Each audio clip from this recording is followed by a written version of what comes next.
Amalan ni sahabat buat. Tuan-tuan, dia buat nampak simple, tapi dia tuan-tuan berebut malaikat untuk masukkan dia dalam syurga. Apa amalannya? Ada seorang sahabat tuan-tuan dalam satu sembahyang, tiba-tiba Nabi rukuk, Nabi i'tidal, sami Allahu liman hamidah.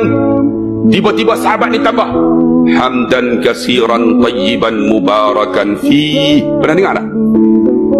Hamdan kasiran tayyiban mubarakan fi.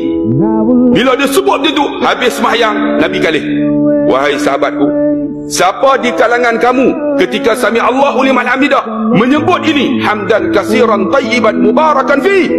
Sahabat tak berani nak angkat, semua tak berani. Siapa? Tiba-tiba sahabat yang angkat dalam keadaan ketakutan, aku ya Rasulullah.